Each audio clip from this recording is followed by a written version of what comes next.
Okay, so next question in the Facebook group.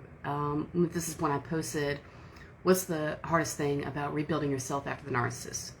And I knew the answers were going to be good because this is what it's all about, is rediscovering yourself, right? So Brandy says, believing people again, major trust issues where it's difficult to connect. I've seen shit I wouldn't fucking believe, and people believe the lie. Yes. Also, Brandy, I want to say thank you for your input in the group, because those little cards you pull are enlightening, and they're very good. They're good because they're simple, and some people that are feeling really overwhelmed with stuff and overwhelmed with all the thoughts and everything, it's good to like simplify it and just have like one little phrase or one little sentence that you're going to use, for the day. It's good to do that. So thank you for that input in the group. Believe in people again. Okay, so yeah, I think what gets in people's way with trust is that when they trust somebody, and then like the person swindles them or whatever, the person who did the trusting is they feel like they were done wrong, and they were. The feelings are right, but what I mean is it makes you feel powerless, because people put their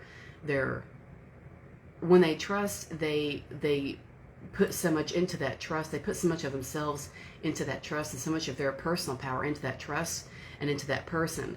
So when that person screws up, intentionally or not, when they fumble, it makes you feel like you're just on the bottom, like you've totally lost all your power, and you got screwed, and how could they do that, and what are you gonna do, and shit like that. How are you gonna fix it? How are you gonna rebuild? How do you deal with it? And I think where people go wrong is when they put so much weight into that trust. Not that your trust, not to make it to where like your trust doesn't mean anything. It still means something, but this is like, it's tricky, because what I'm trying to say is I want you to be able to trust people without like attaching yourself to what could be. I know that's hard to do. I guess it sounds kind of Buddhist, the detachment thing, but that can really help sometimes. Like, that is a real, if you need help with that, I would highly suggest reading some books on Buddhism. Like, I don't understand all of it. Like, I'm no expert in it, and I don't pretend to be, but I just mean, I am familiar with their, the mental exercises and the things they do, for detachment, and how to not get swept away in shit that goes wrong, because people, they get carried away with it, and because there's so much investment. It's like it's sort of like you invest and then you don't have a backup plan. So when it all comes apart, it's like you don't have anything to back it up with. But if you can practice trusting somebody without attaching yourself to the outcome, and like putting all your eggs in one basket in a way, it's not the phrase I want to use, but you know what I'm saying? Like, don't obsess over it. Don't like do a nosedive into it. You know what I'm saying? Like, tell yourself, okay, so I'm going to trust this. We're going to see what happens. And just say to yourself, we're just going to see what happens. It'd be cool if this worked out. It would be fun if this worked out. It would be cool if this went the way I wanted it to. But it doesn't necessarily have to. It's not life or death. So even if you think it's life or death, like you need this job or something like that, there's always other jobs. You may not end up doing the job you think you're going to be doing, but there's always other jobs. For example, or apartments. You're looking for an apartment or a place to live. One particular place seems perfect. Something goes wrong. You didn't get it. That's not the only perfect place you're ever going to find. One boyfriend seems to be perfect. Something goes wrong. Y'all split. He's not going to be the only one that seems perfect.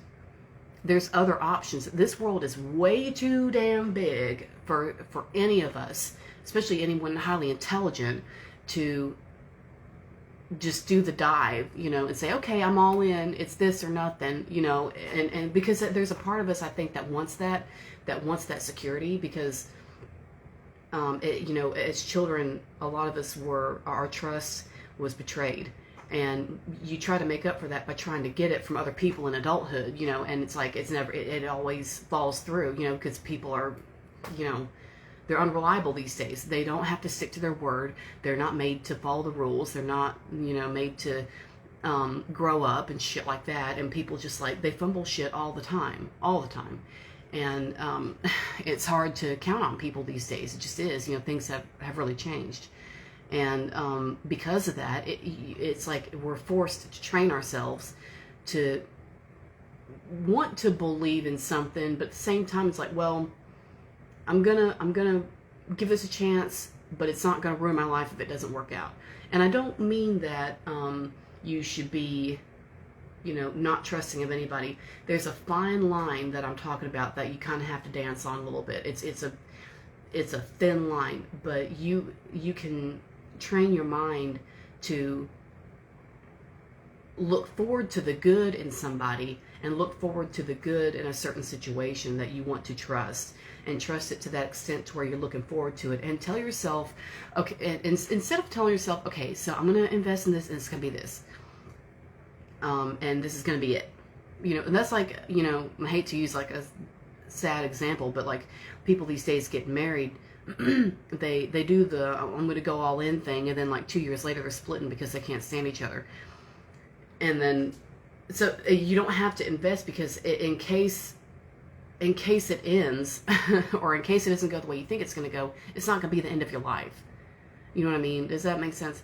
Like, because I've had to do that. I've had to look at something and be like, you know what, I want to count on this, but I'm going to play with it. Like, this is part of the manifesting stuff. In manifesting, working with universal laws and shit like that, you have to be in your feminine for this, because the feminine, the divine feminine allows for creativity and play, and anything's possible, and use your imagination, and there are no rules. You can create whatever you want. You can fucking be whatever you want. Let that guide you, instead of the masculine way of doing it, which is rules and regs, and it's got to be like this or else. It's got to fucking be like this, and there's fucking rules, and you got to follow the fucking rules, or you're fucking out of here. That's the masculine. You can't. And the feminine says, first of all, go to hell. Second, I'm going to do what I want. And they can't stand it when we do that, because that's a better way of living than what that is. So when you are, and that's how children start their life. You'll notice people start their life living in the feminine. They start out that way. Look at kids. Playtime. It's fucking playtime. Always fucking playtime. It's because the brain is in creation mode. It's in anything is possible mode. And that's where you need to be if you want to create the fucking life you want. You need to get there and just about stay there. And that's when you want to create things with your life, and you say, it'd be cool if, wouldn't it be fun if blah, blah, blah, blah happened? And you just leave it. You just leave it as a possibility, and just leave it there. Let it be. Wouldn't it be fun if, like, this year I made twice what I'm used to making, and just leave it. And let it work. Let it do its work. Whereas in the masculine, you have to say, well, I can only do so much. I can only do this. These are my options. So it's this, or this. Now, which one's the best one? Okay, how are we going to make this work? Okay, well, I can do this. Well, I can't do that, blah, blah, blah. And there's fucking restrictions. And that's why you see people that are at jobs they hate, and they're doing overtime at jobs they hate, because they got to get money to do something. Whereas you see all these manifester babes on Instagram and shit that live in fucking $3 million houses, and all they do is fucking play with themselves all day and use their orgasm to fucking create what they want. It's because that's how it's done. That's the way to do it. To clear that up. So, in case anybody needs help with that, that's how you do it. It's one of the ways to do it. But anyway, that's what I mean. So believing in people, you can, you don't have to go all in. Trust them, but trust yourself as well. And my last video was about the self-trust. Just like listen to yourself, and let your ideas just come to you. Shit that just pops in your head, just explore it. Just explore it, because it pops up for a reason. Your brain is not. I mean, you can create things with your imagination, but let's say you're just like doing something normal. You're cleaning the house or something or whatever, or you're driving, or you're out shopping or something, and like some idea just pops into your head out of fucking nowhere, and it wasn't anything you were thinking about or whatever, it just like comes to you. You have to ask yourself, okay, where is this coming from? Well, it's coming from the subconscious, but I mean, why? Why is that little quiet part of you speaking up? Why now? Well, speaking up now because it's time. It's the right time to start thinking about whatever just popped up. But that is your manifestor part of yourself trying to say something, and you need to listen to it. So the self-trust that's huge, and that's what the last video was about if you need to go see that. But trusting other people, I mean, yeah. And if you have to start out with trust with small things, then do that. Practice with it. One time, when I was at work, it was a holiday or something, and me and this other girl had volunteered to go and cover for this holiday that nobody else wanted to do. And we were just kind of like, you know, we didn't want to do it, but like we did it anyway. So we get there, and then like the manager had promised to bring breakfast for us. And when the three of us got to work, I had skipped breakfast because I thought I was going to get a biscuit. And let me tell you, the manager showed up and she didn't have any damn biscuits. She was like, oh, I got up too late. You know, sorry about that. And I was like, what? Well, internally, I didn't act like it, but I had a real bad reaction to that. Real bad. And the other girl didn't. She was like, oh, okay, well, whatever. And she was fine. And she just like went about the day. I was pissed for a long time about that, for like half the rest of the day until lunchtime when I finally could fucking eat. But I was so angry about that. So I trusted her. I put all my trust and all my personal power into that trust when she promised to bring in fucking breakfast and didn't. And I got mad, and I was angry for like hours after that. Because like I just thought, why can't I fucking count on you to do something so simple? And I let that conquer me for a few hours. But that's dumb. But it sounds dumb, but at the same time, in the moment it wasn't dumb, because I thought, well, shit. If I can't count on you to bring in a fucking biscuit, then I mean, so I don't like that. I don't like when I can't, at least that was my mindset at the time. I didn't like it when I couldn't rely on people to do the littlest shit. And her excuse was that she got up too late, and I just thought, so you promised food, and you knew you had promised food, but you stayed in bed anyway and showed up without it. Well, it's like, that irked me real bad. Like that, but I did not, that's not kosher. Like, don't. But she did. And I was like,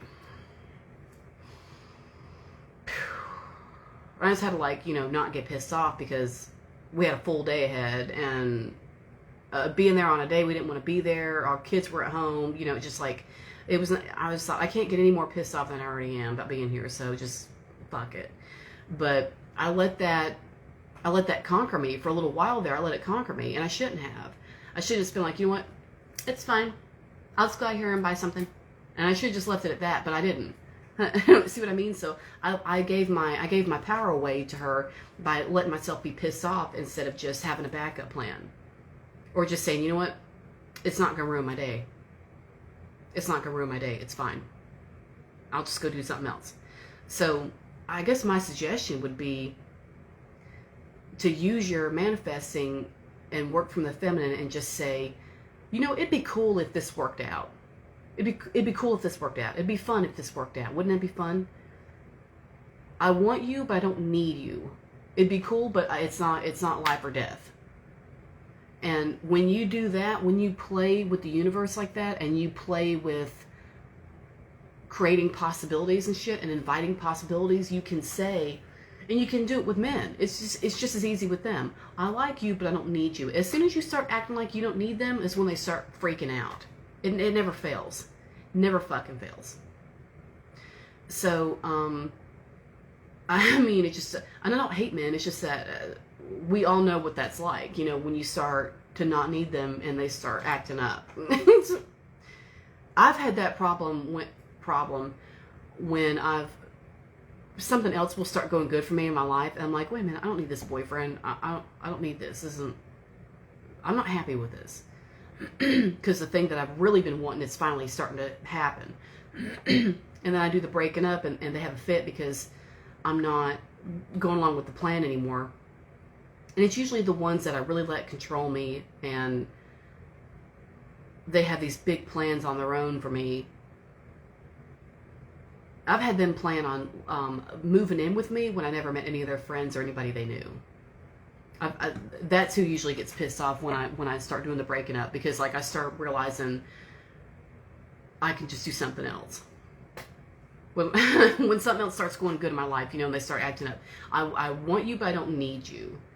and the I want you, but I don't need you thing, that opens up all kinds of shit for you, because you're toying with, you're just putting it out there to let it happen. And because you're not operating from a needy point of reference, your gauge is not from need, it's from playtime.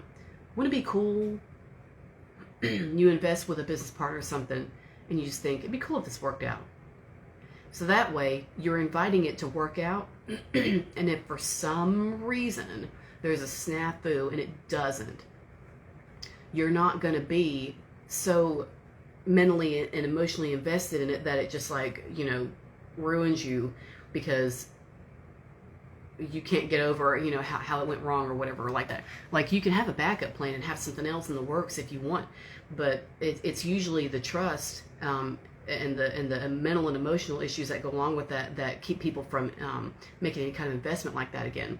You can make all the investments you want, and each one of them could fail, but if you're not so wrapped up in it, that it just destroys you mentally, then it won't matter how many investments you make that fall through. You're still whole. You're still a whole person. You're still you.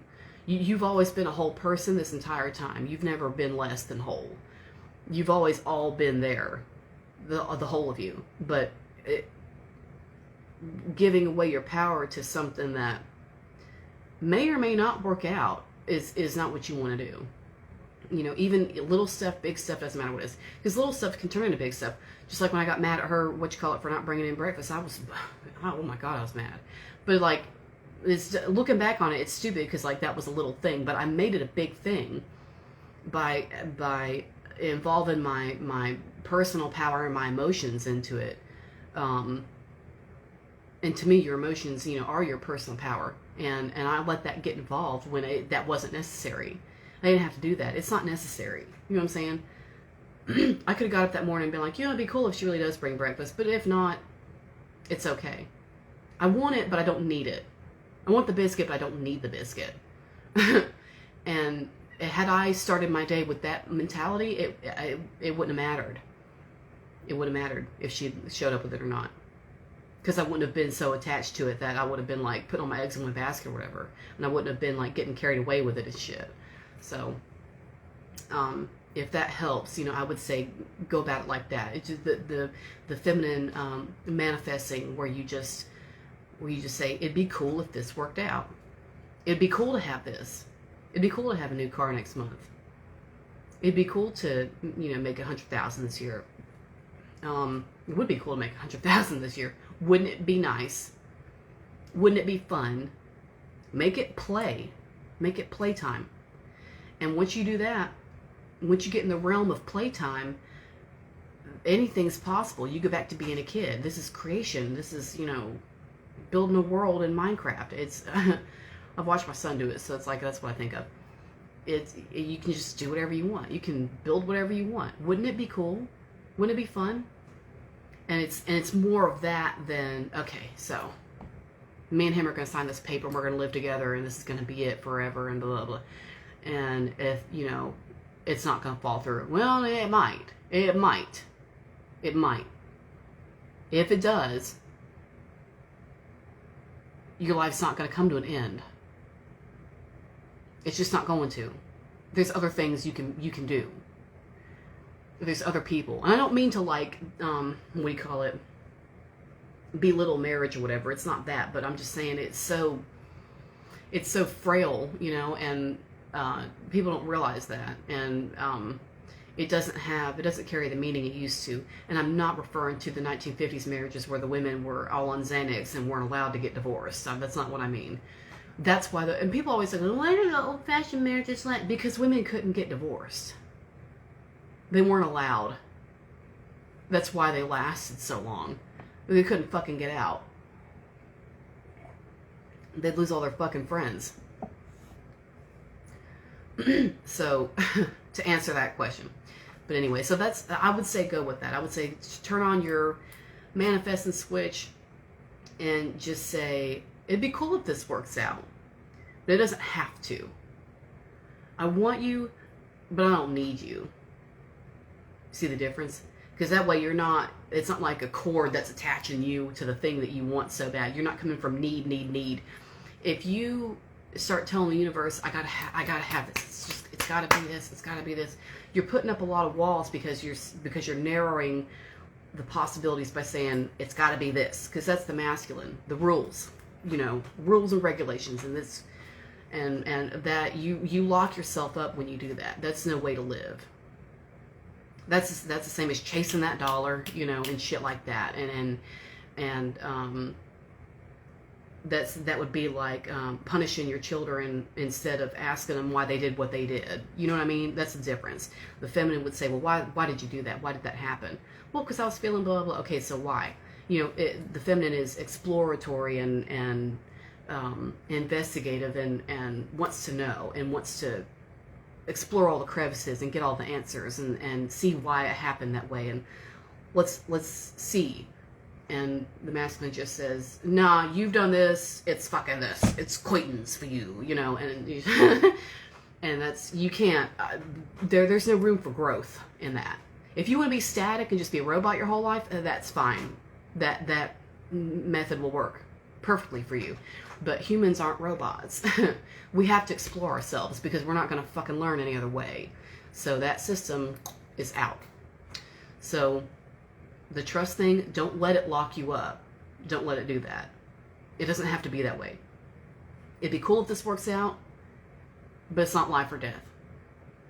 And you can apply that to anything you want in your life. Money, a house, friends, family, whatever it is you have your heart set on, going back to school, whatever it is, you put that in there and you open it up, and like the walls and everything just come down, and it's just possibilities are just like swirling around you. You'll see what I mean. Just give it a little bit of time, you'll see what I mean. It's a whole different way of living. It just allows for so much. It allows for anything,